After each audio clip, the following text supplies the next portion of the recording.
14 facts about money you should know by age 30. There are definitely certain things you can do that will lead to prosperity, but there are others that will bring you to financial disaster.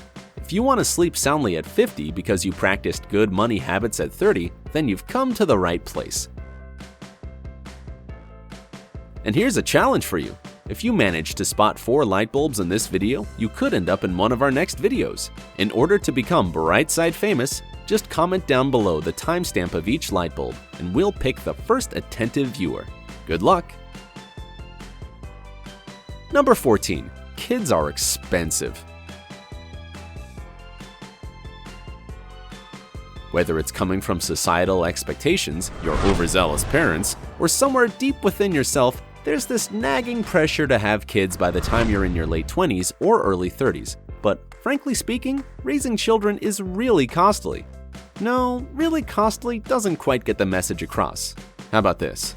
Raising just one kid can drain your funds up to as much as $250,000. The Department of Agriculture has published a report revealing that a married couple with a middle-sized income will spend approximately $233,610 to raise just one child. That's about $13,000 a year per kid. And this figure only covers expenditure from birth and until they finish school.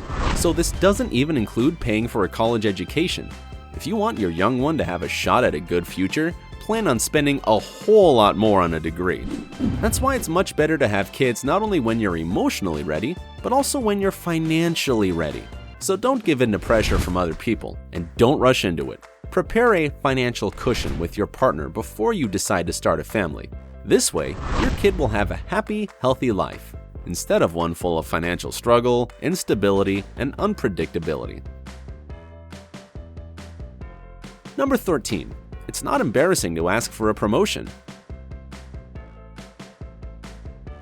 If you've been working in the same position for more than 3 years, the time has come to make your way up the career ladder. Asking for a promotion is the right step to improve your financial situation. That's why you shouldn't be shy or humiliated about asking for a promotion or even just a raise. Just remember, if you ask for a promotion, expect more responsibilities and an increased workload. If you've been refused a promotion several times, it's time to start thinking about changing your job or improving your professional skills. By the way, here are some mistakes people make when they ask for a promotion. You don't want to hurt your chances making these blunders, do you?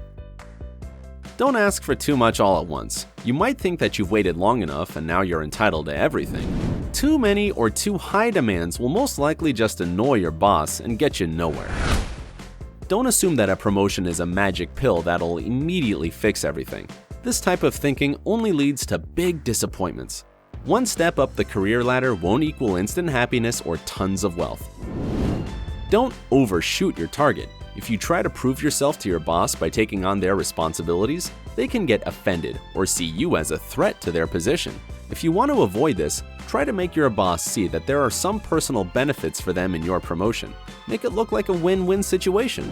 And of course, one of the most common mistakes you can easily avoid is choosing the wrong time and the wrong place to ask for a promotion. Schedule the meeting in advance and make sure there's enough time for you to explain your request.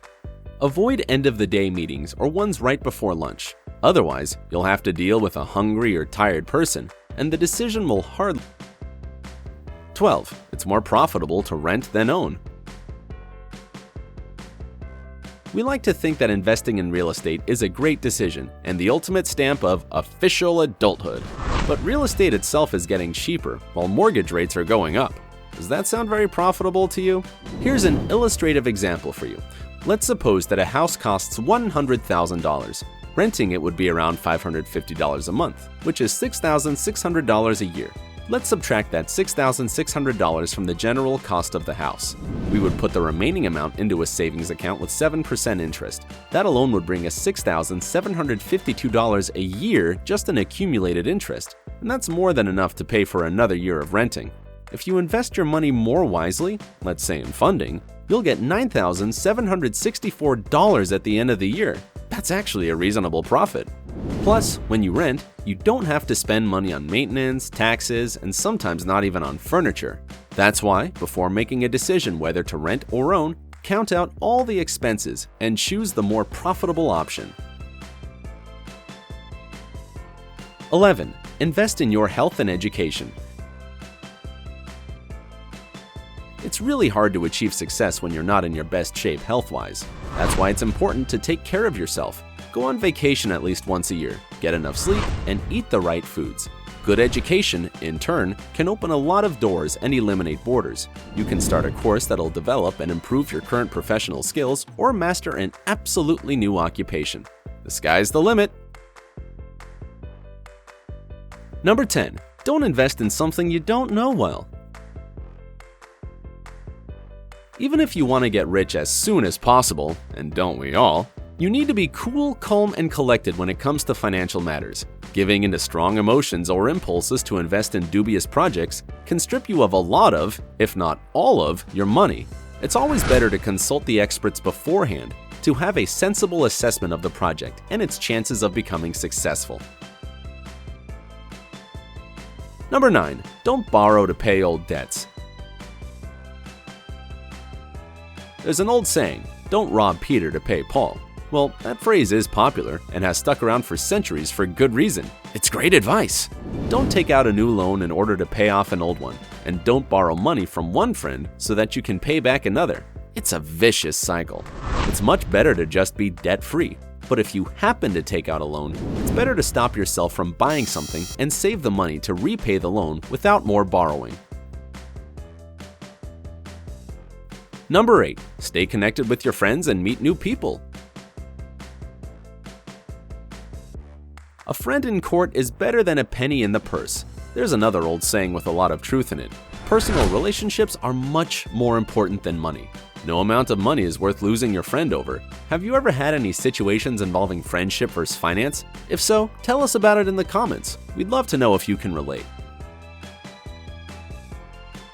Number 7. It's more efficient to buy good quality shoes and clothes.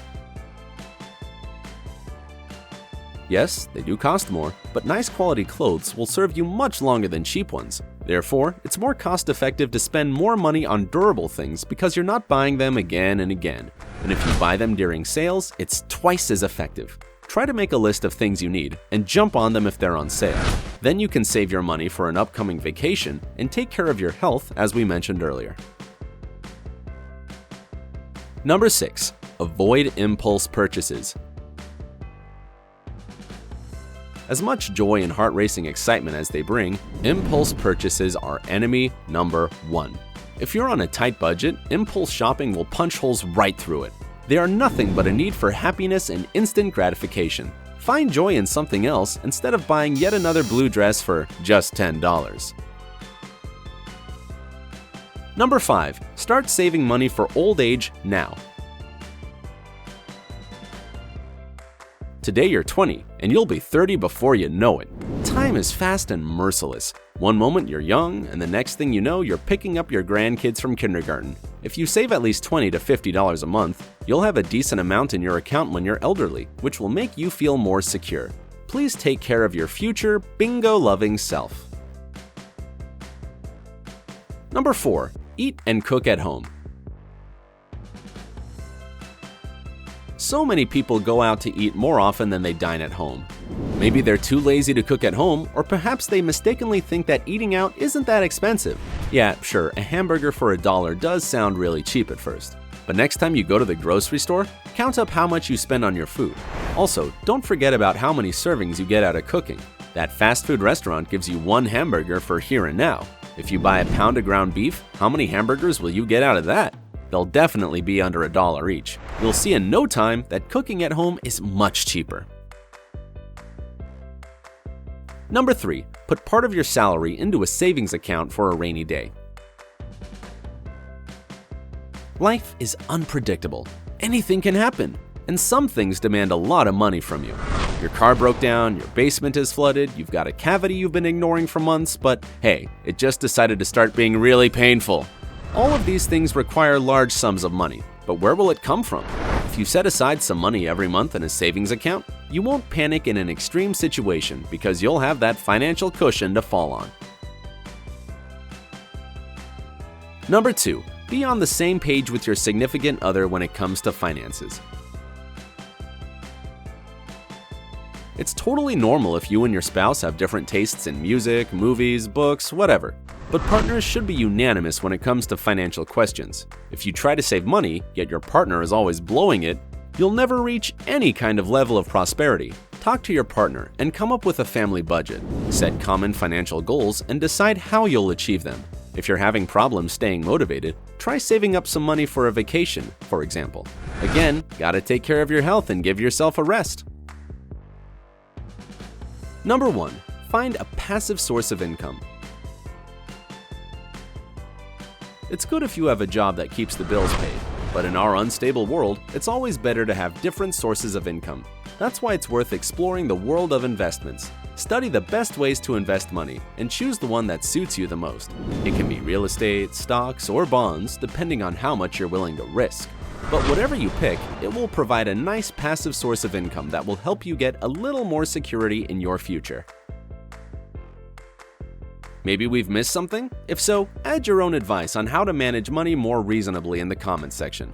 And how did you do with the light bulbs? Did you find them all? Were you the first to comment the timestamps? Share this video with your friends, and don't forget to hit the like button.